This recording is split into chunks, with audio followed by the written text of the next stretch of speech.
Happy Wednesday. Oh, there's Paula. Okay, somebody's here with me. Okay. Got it. So, in case some of you missed it, I just saw a text come in across my phone that the training today got canceled. The trainer is sick. You just wanted to let you know that. If you were heading up that way, Kathy, you fought a good fight. You left your house, you went up there. That's actually a training that I was really disappointed to have missed. Along with your Zoom? So hopefully, we'll see it the reschedule of it, and perhaps it'll be on a better day for everybody. Well, good morning. It is nice to see some of you here. I know a couple of us were in the room yesterday for our in-person team meeting. So if you're looking at your calendar and you start time blocking, keep in mind that the first Tuesday of each month is typically going to be in brokerage, a very dynamic experience. You're in a room full of people. People get to talk, ask questions afterward. It is just a really great place to sharpen your sword, so to speak. But for those of you that weren't able to make it yesterday, I do want to kind of speak about where my inspiration came from for today's conversation. We were talking about, you might have seen the promos, they're calling it the year of the contact. And that is the very foundation of our business. I mean, Gary Keller is very straightforward. When you're like here, he's a straightforward guy. And he says lead generation is the first priority of your real estate business. Your database is your business. So that's a wonderful reminder. And regardless of where you are in your business, this could be your first 3 months. You could be in your first 3 years. You could be 10 years into the industry. No matter what your level of experience in the real estate world is, your priority is still the same. Having a database that has all of your people in it. So if you meet them and you talk to them, get their contact information and get them into your database. The reason you want to do that is because you want to be able to, you have to have a lead. You have to have it in a place that makes sense. And then you have to actually follow up with it and interact with it in a way that's meaningful to them. So it isn't just that you need to have more leads. You might need to better capture them to get them into your database. You probably need better follow up. Follow up is where a lot of people stumble there. If you were in the team meeting yesterday, you might have heard Kate share one of her very, very, very, very good friends. Like, they've known each other for a long time, just got her real estate license and went to a different brokerage. And Kate was like, "What? Like, you know what I do. Why did you not come to me?" And sometimes it's because of the conversations and the follow up that's being had. That friend just didn't think that Kate would want to work with a new agent. She thought she only worked with top producing agents. And Kate was like, "Well, that's actually not the case at all." But where that miscommunication came from is actually typically a lack of communication. So we want to make sure that we're gathering them, we're having the conversations, and then we're managing that information that we fought so hard to get in a way that makes sense. I MREA. I don't know if you can see it. It might be blurry. Okay. This is Gary Keller's Millionaire Real Estate Agent.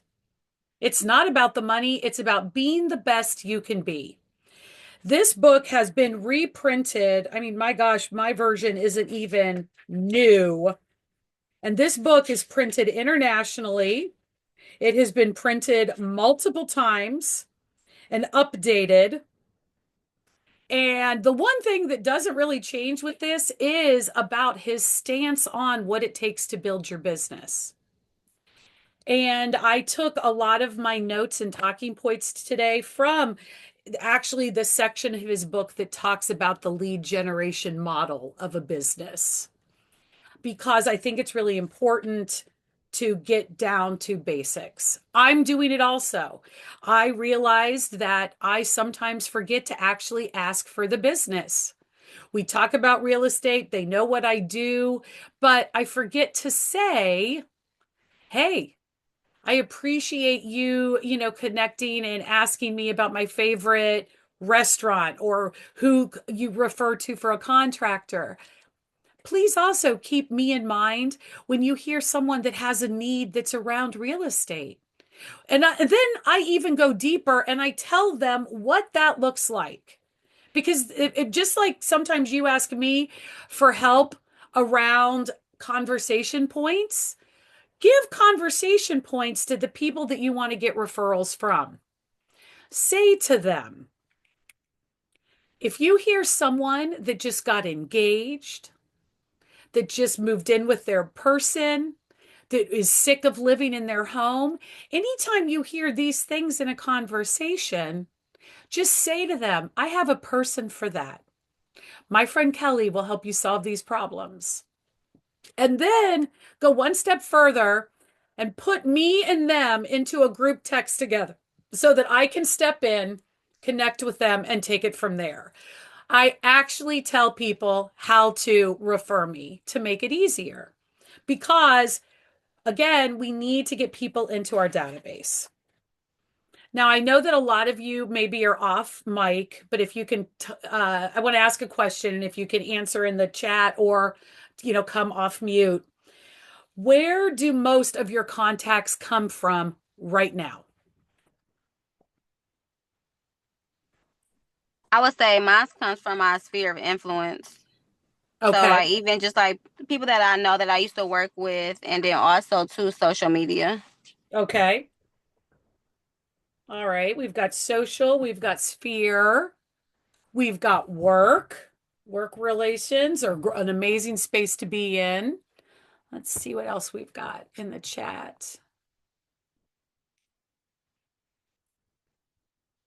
All right. Well, for me, I'm going to put community engagement as an opportunity. Now, so we've got these people and they're coming at us from different spaces. We're speaking to people organically. We're talking to our sphere. We're, using work as a connector.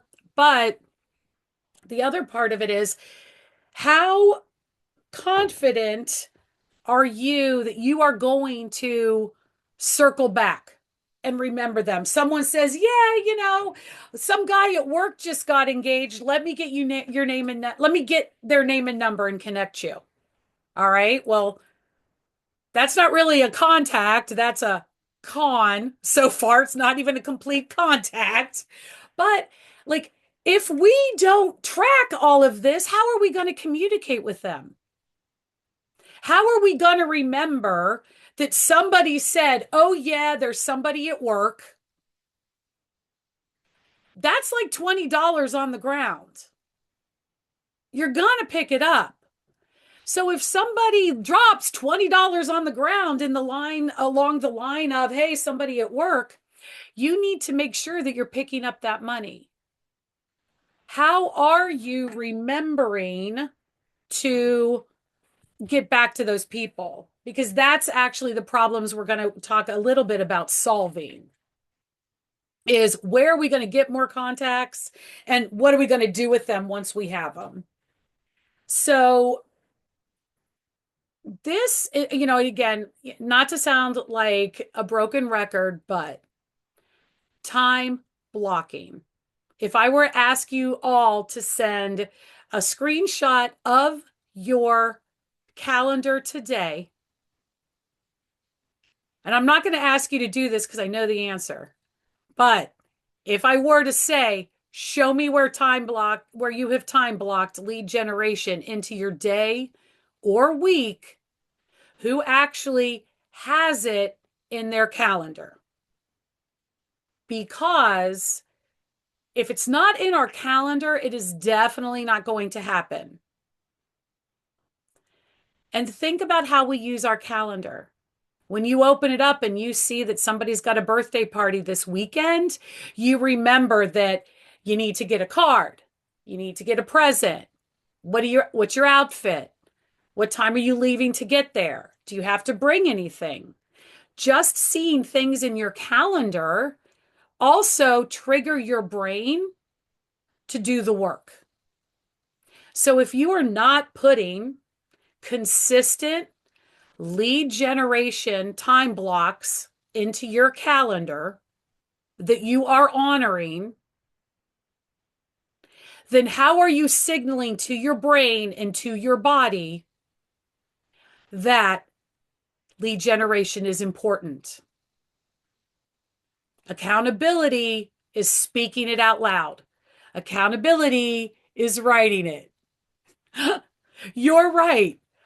Someone in the chat just said that they do have it time blocked, but they realize that sometimes it might be time blocked in a way that it conflicts with a schedule of an appointment or a training. Remember, your calendar is your calendar. You can time block Tuesday at 10 and realize that Tuesday at 2 actually makes more sense. Don't remove the item from your calendar, reschedule it. We have leadership team meetings every Monday. And what I have now realized is that I need to keep some more time after that meeting for some leadership and some KW things because I leave those meetings with tasks and things to do.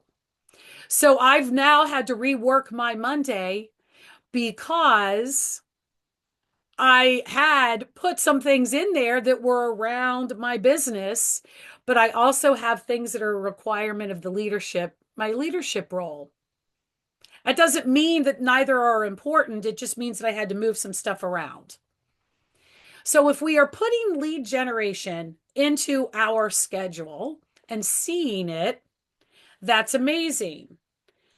And then we're going to start talking about all of these people that we bring in that want to do business with us at some point.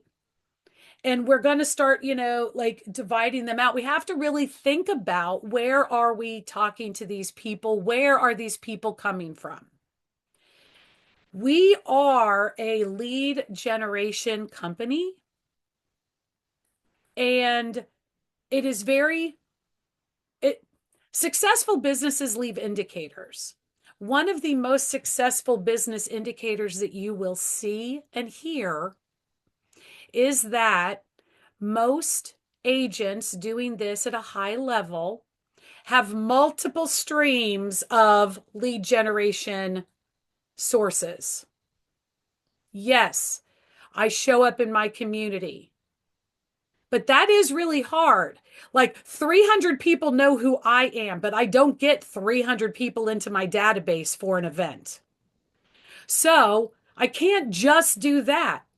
I also have to use social media so they have a way to find me to reach out to me as this Kent Hype Girl sponsor of events so that I can reach out to them and they can reach out to me. And I need to do both because I realize that just because my name is on a sponsorship sheet doesn't guarantee that I'm going to get business.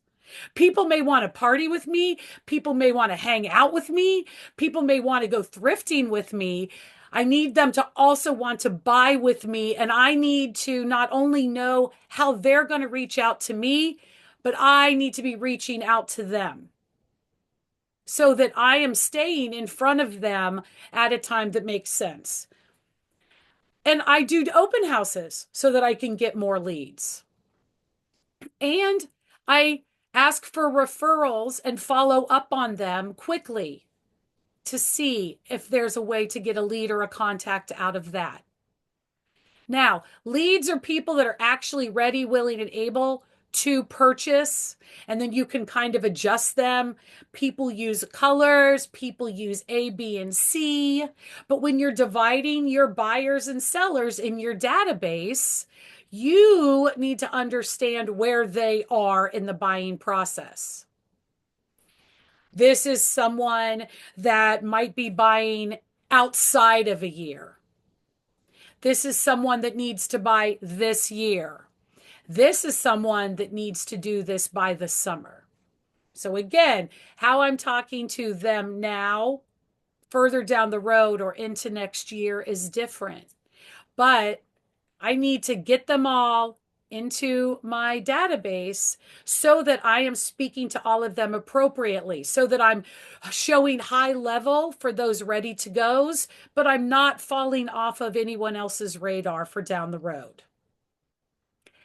I want you to think about what are the different streams that are giving you social media. Rachel was really kind to share. Her top two are Sphere and social media. Think about a table. A three-legged table is the most stable structure, even more than a four-legged. Three-legged is the most stable. I recommend that all of you have at least three really strong pillars, legs of your table, if you will, that are supporting your business. Because if COVID happens again and community engagement at events, parties, activities slows down, how else am I still talking to people? If during COVID nobody's manning the towers and social media goes down, who am I talking to for business?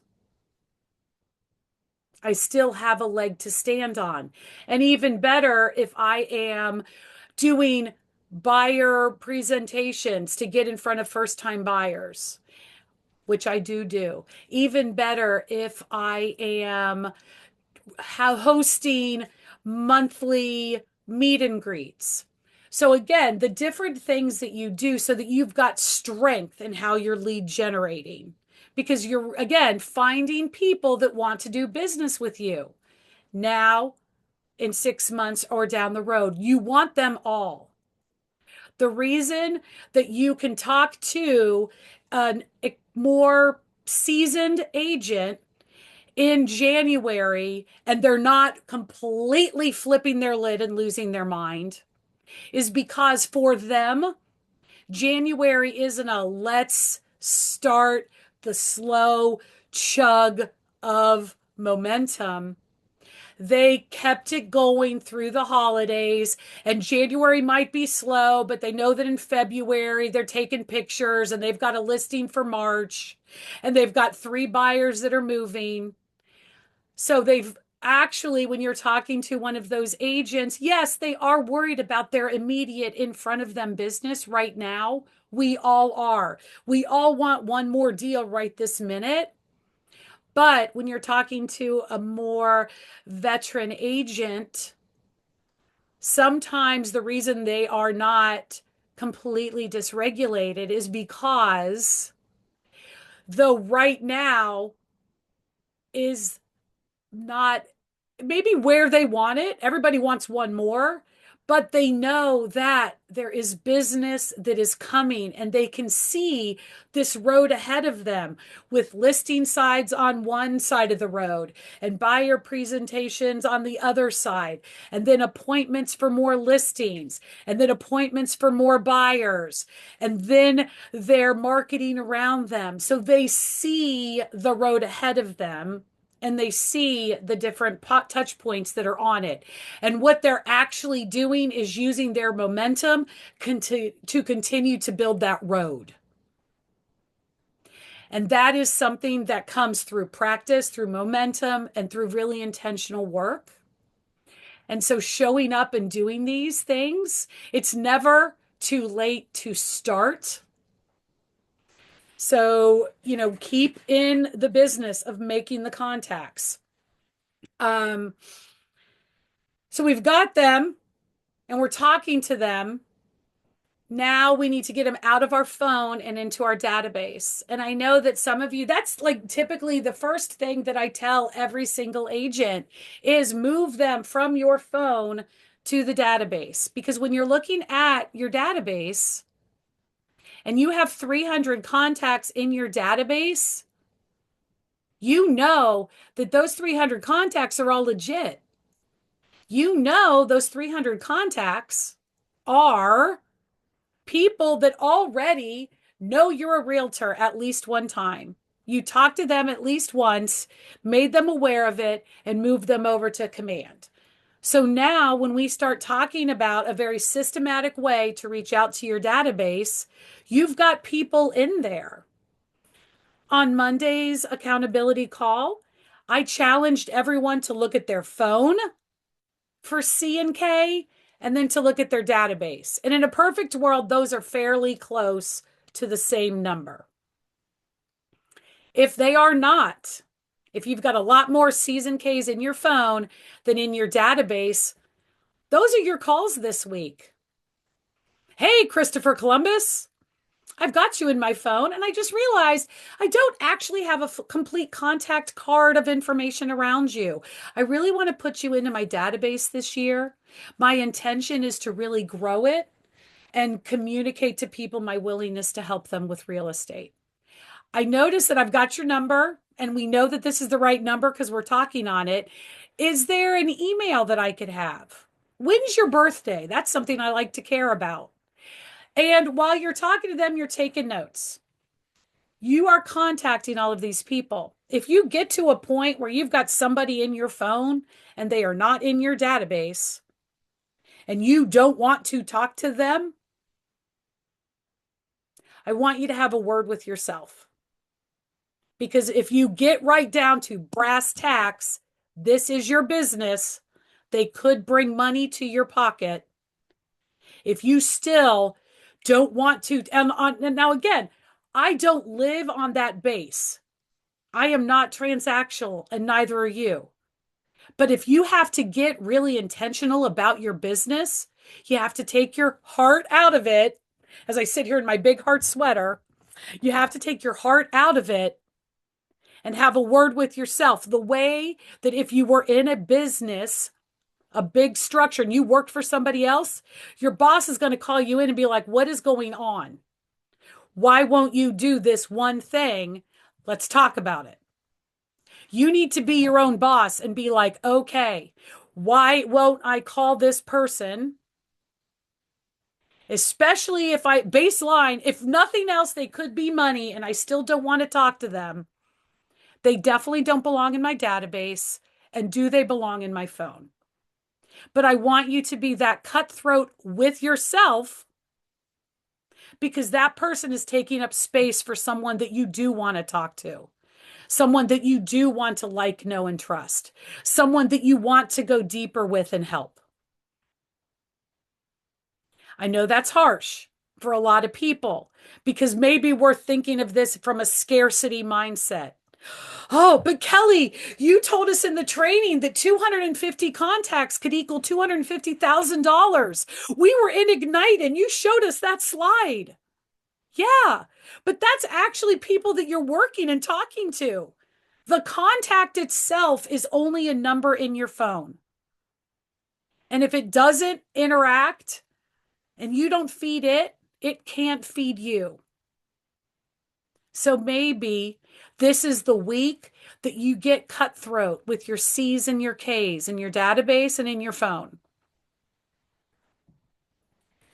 Because what you're going to have at the end of this is a gold mine in a space where you can mine it and bring riches out. Because once they're in that database and you have them tagged as a buyer, a seller, and then all the 400 different tags that I use to communicate with my database. Some of them look like, again, sometimes people ask, they're like, I don't know what that means. Okay. I have animal owners. I've got pet moms and cat moms. I mean, so dog moms, cat moms, sorry. I've got them both tagged because there are national dog days and there are national cat days. And for many of those people that are in my phone, these are their fur baby children. And it is, and their day is just as big as a birthday or anything else. Which means that when I see, yesterday was Golden Retriever Day, by the way. I have four people that not only are they dog moms, I actually know they're Goldens. And they all got the cutest, most adorable hug your dog for me, send me a picture. Okay. Four people got that very intentional text because I've got them tagged to that level. Sunday was Luna Lovegood's birthday. That's a Harry Potter character from Ravenclaw House. So not only do my Harry Potter friends get that, my specifically tagged Ravenclaw friends get that. Now, you do not have to go that deep in your database tagging, but the benefit of doing it that way is that when I see it's Veterans Day, I know how quickly it is for me to find all those veterans to reach out to. When it was day 17 of a snow week, I was reaching out to my educator friends just by reaching out to them, being like, oh, I remember these days. It didn't have to go deep. It showed companionship, it showed alliance, it showed friendship. Two of those people I met from those texts, two of those people I met, we went out. One of them I was able to refer to business, and all I asked for in return was to be the number one person she knows in real estate. She's like, done. And you already were. The other one is unfortunately having some marital problems. And we talked about what that would look like to sell it, to rent it. If they list it in 30 days, it's mine. If they list it in 3 years, it's mine. I texted some people that I was able to very quickly find because of my tagging system. Sometimes we don't do the task because we think it's going to take too long. Oh my God, I don't want to sit down and email all these people. It's going to take too long. But it's a lot easier to do it if you leverage some of the tools that we have at our disposal. We're already paying for command. We're already using it. It doesn't change anything if I have one more tag that says favorite color is green.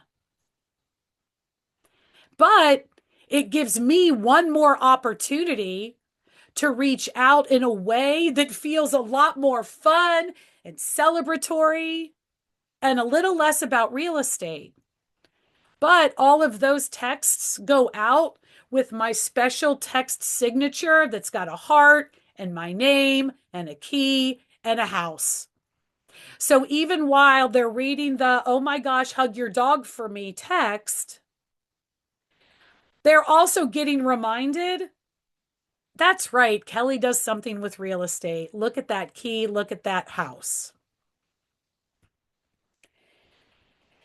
And that said, I'm always making some kind of dopamine energy drop into my people's life.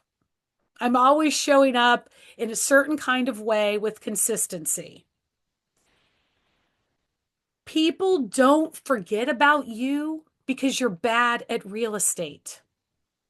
That is not why Kate's friend forgot about her. They forget about you because you're quiet. Kate, in her conversation, didn't convey a point that her person was waiting to hear. Her friend thought, well, I hear Kate talk about these top agents. I hear Kate talk about bringing over this $1 million agent.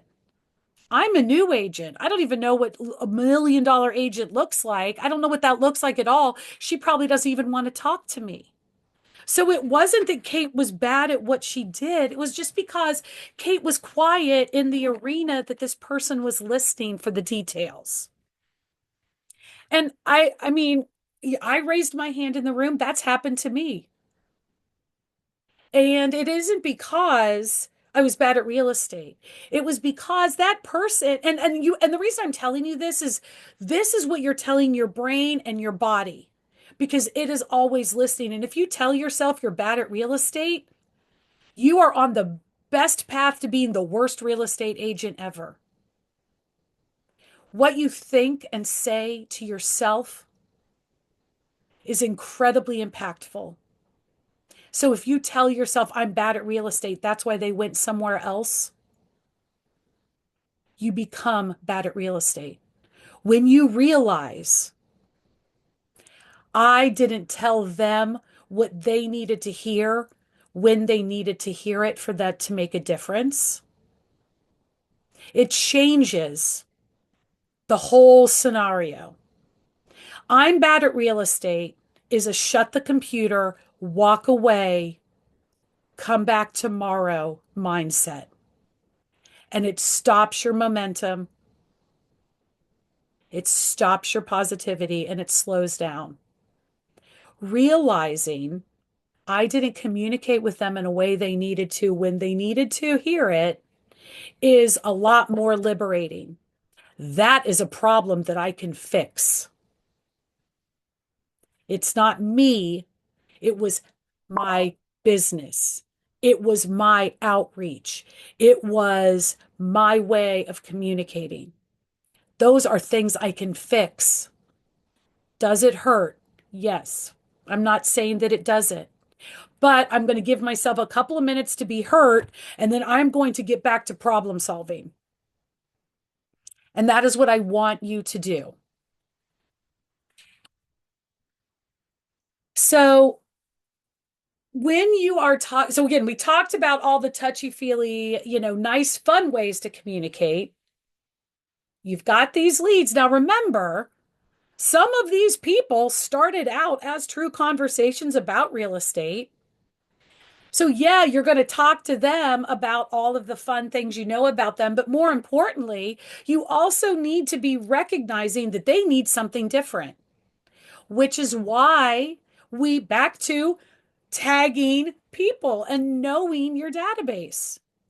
The people that are looking to buy within the next 6 months, they need a whole different kind of communication. Sure, they need to know that Luna Lovegood's birthday was on Sunday if that applies to their world.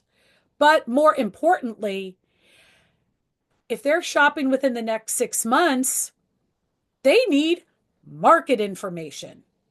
They need down payment assistance motivators. They need to know about homeownership tips. They need to know about opportunities. Tax time is coming up. How would it look if you sent out benefits, tax benefits of being a homeowner over a renter? What would it look like if you sent that?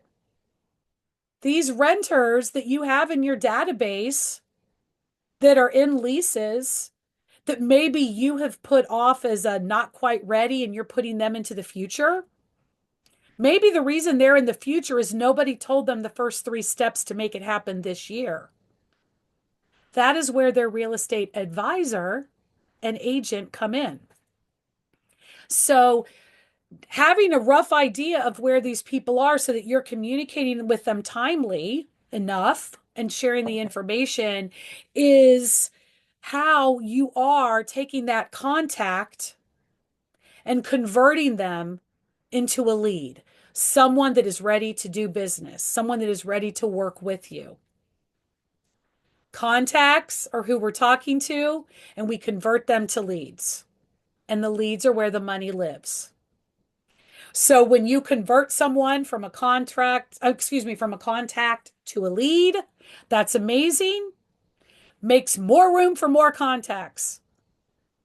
And don't forget that you can ask other people. If you just converted someone, they were a lead, they were a renter, you met them in an open house, they just thought it would be fun to stop by. You've been talking to them at a lower level, you're getting ready to convert them. They're actually ready. You're introducing them to lenders, you're sending them properties, you're going to start opening up doors. Say to them, this is free. All it costs is the audacity to ask. And if you do it enough times, it becomes muscle memory, second nature, completely comfortable, and you are not leaving any money on the table. Because when you just convert someone to that and you're like, what would it look like if you were to say to them, Paula, you have been taking up space in my database as a renter ready to move soon. You are now officially, I've retagged you. You're a buyer to be in my database, which is so exciting. But think about where you started. Who do you know that's at the same space you were that I need to be talking to the same way I talk to you? Sometimes people think that you need, when you're asking for business, they're like, well, I don't have anybody that's pre approved. I spent a year talking to you. I'll invest a year talking to someone to help them find the right time to become a homeowner. That's free. That's a 30-second question. It's a way to get more contacts. And then you come over here and you've got your little follow-up list and you're going to reach back out in a week and you're going to be like, hey, checking back.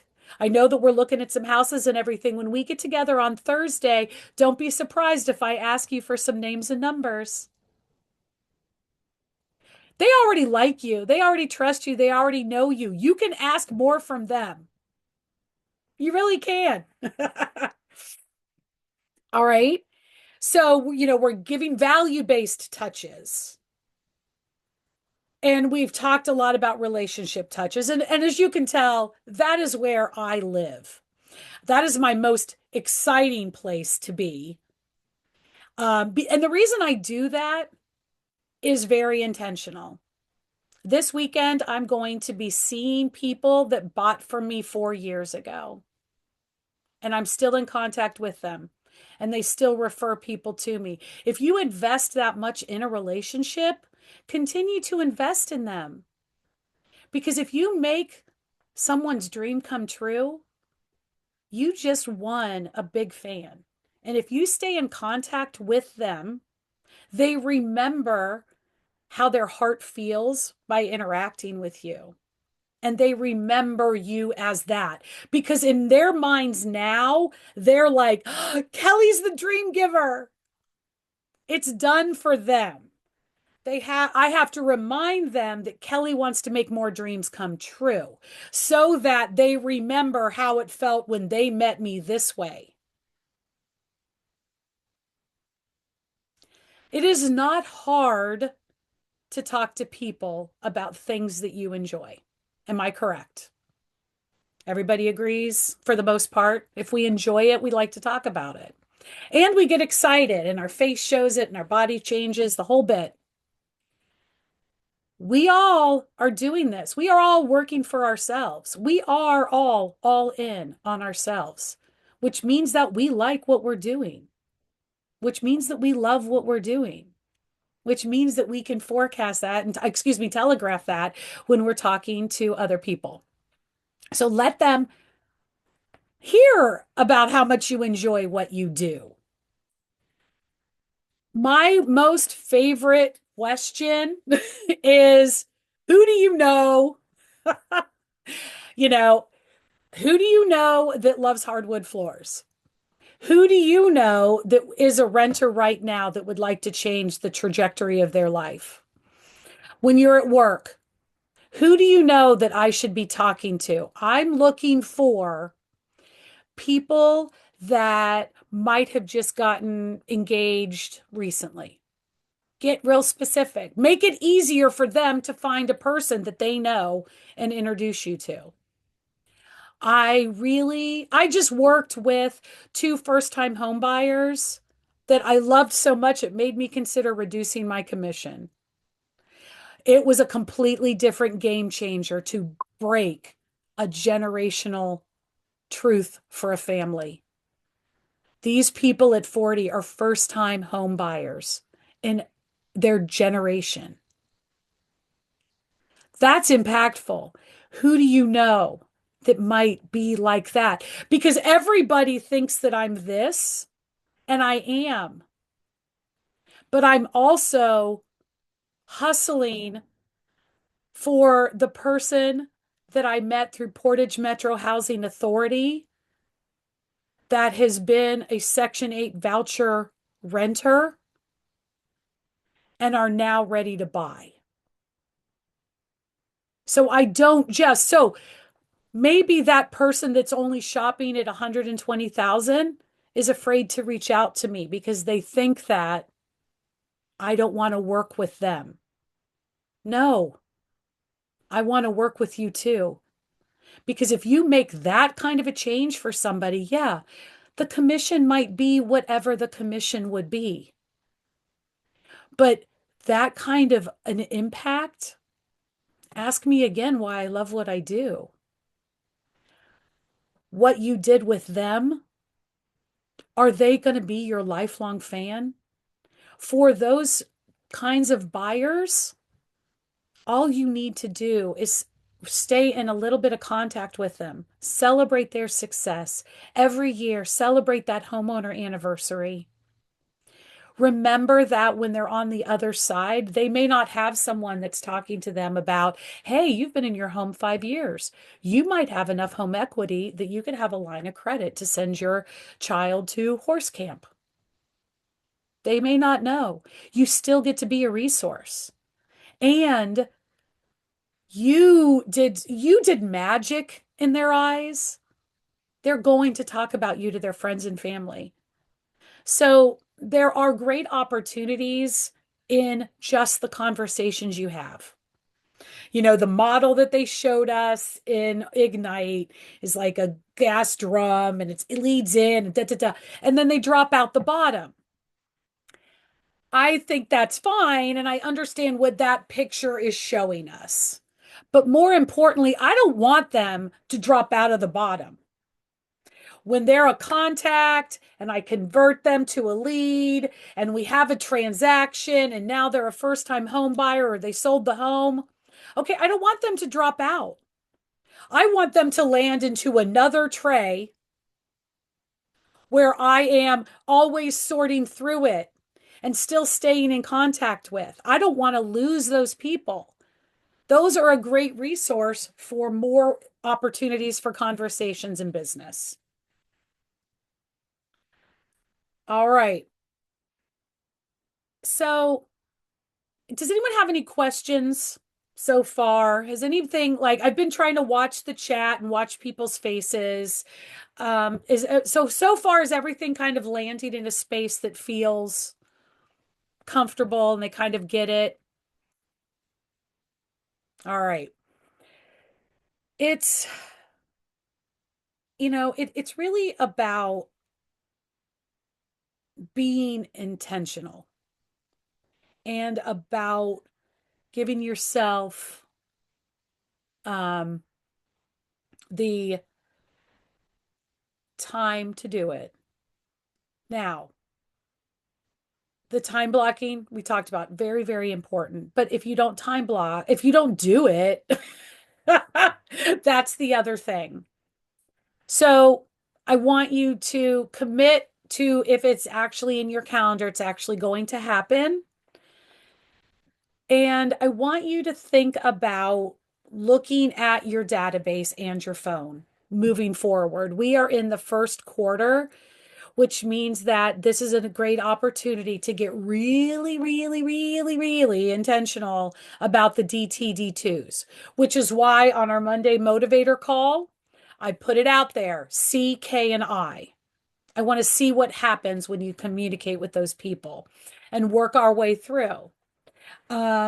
You've got to sort that information. So right now, if I were to challenge you, and you don't have to put it in the text, excuse me, in the chat, but who are your top five newest people that have maybe come in and across your head recently? Who in the past week, maybe, have you been beside and maybe talked some real estate around? Who did you miss the chance for? If you're sitting at your, and I'm sitting here and I'm seeing some people and I know what some of you do. So if you're sitting at lunch on Saturday with some friends, have you look around the table? Are all of them in your database fully and completely? What are their statuses? Are they, how are you tagging them? Now, you're at lunch with them, so they probably are closer friends, and that's wonderful. But if they are good enough to be lunch friends, then they're also good enough for you to say, my coach challenged me to have some hard conversations with people, and I'm starting with people that are easy. Could each of you tell me someone in your life, help me find and discover more contacts? I would love each of you to introduce me to one more person. That's the ask. Now, here's what you're going to hear back. Here's the conversation practice. Well, I don't have anybody that's ready to buy. That's okay. I work with not ready to buy people 98% of the time. I'm here I want you to introduce me so that they realize they have an ally in the real estate world when they're ready for it. I want to be the one person that they're thinking of. Just like they have a plumber, they've got a pool guy, they've got a HVAC person, they've got a realtor. You're going to introduce me to that person, and I'll take the relationship from there. But thank you. So that's how that goes. What if they say, "You know what? I'm not sure. Let me check with them." Well, that sounds like maybe they're not that much of your inner circle, and that's okay. If it feels uncomfortable for you, I don't want you to feel uncomfortable. Who is closer to you that you could introduce me to that does feel comfortable? They might say, "Well, I don't know." That isn't even an objection. That is a statement. They just don't understand enough about the question. Okay. What I'm getting at, friend, you don't know? Let me explain. What I'm trying to get at is I want to be in conversation with a lot of people. That is my best way to help. There are so many people out there that don't realize all of the things that being in a relationship with a true professional that has a real estate license looks like. These are some of the calls that happen to me in any given week as a real estate agent. And I'm not talking about the ones to list or to buy or to show. This week, I have gotten a phone call from someone in my database that is a renter that is looking for home ownership, and they're having a problem at their apartment with their lock. I connected them to my contractor because I'm their number one realtor of choice. They haven't even bought with me yet, but they had a problem, and I was the first person they thought of. Who in your world could I be helping in that way? Because I'm a connector. I also this week connected a seller that is still in my database and I still communicate with a buyer about a job that they may be a good fit for. So it isn't just about real estate in my world. It's truly about connections and the community. Who do you know in your world that should be a part of my community? Now, none of these are scripts you're going to find on a KW website. They are just conversations that you are hearing that have happened in my own world, through different times and different questions that have been asked. Let's see. So I'd like you to think of 5 people that you've spoken to recently that are they in your phone? Do they need to get over to your database? Are they in your database? Are they appropriately tagged? Are they on a smart plan? This is kind of a self audit because I want you to realize that your gold mine is your database, but sometimes gold doesn't just rise to the surface. Sometimes you have to mine it. You have to put in some work to uncover it. When you're looking at your information, I would like you to find, I mean, I have a nice big number, but let's start with a reasonable number. Let's find, hmm, all right, I'm writing it down because I was originally going to tell you to do 20, but let's say I would like you to find 10 people that are referral partners. Think of them that way. This is how you're going to interact with them. 10 referral partners. So those might be, and I know we've already talked about lending and those kinds of things. Let's go a little deeper. The contract, my guy, the guy that's in my phone, my guy, that is who I often refer for these smaller, my guy kind of projects. That is who I referred to the renter that is having lock issues. Do you know? So obviously, I am giving him small ad hoc jobs. I am the only realtor he knows. Not in reality, but in his mind, he's like, I need to keep her. She provides me with leads and resources. And when he meets, and again, he knows that all of these connections are warm, soft connections. So he knows he is in my database.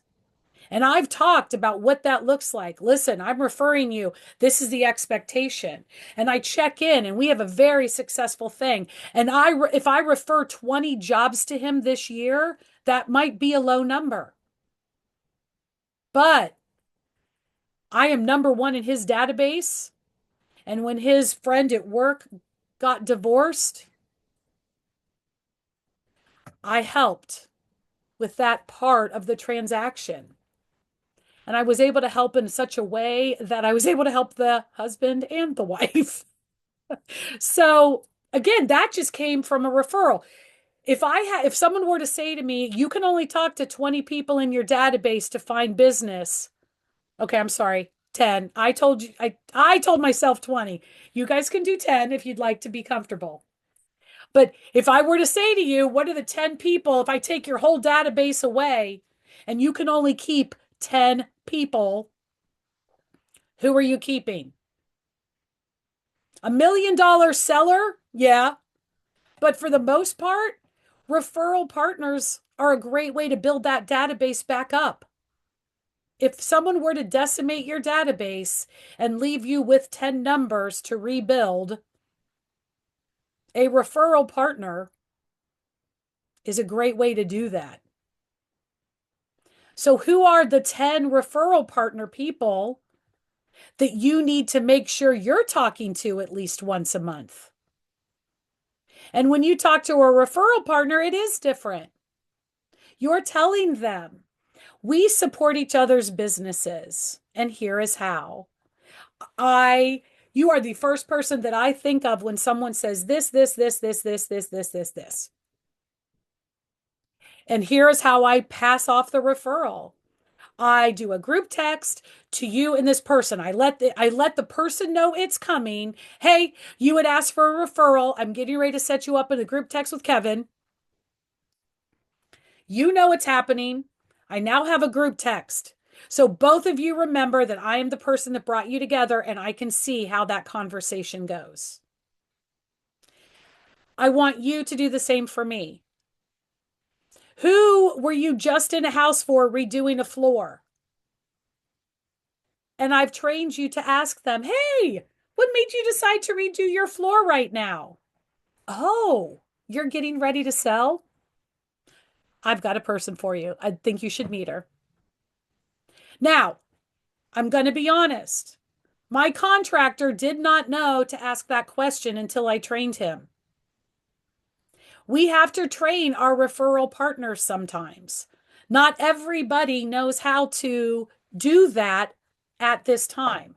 So help them help you because your database is not going to grow by accident. It's going to grow when you start treating relationships like the asset they really are.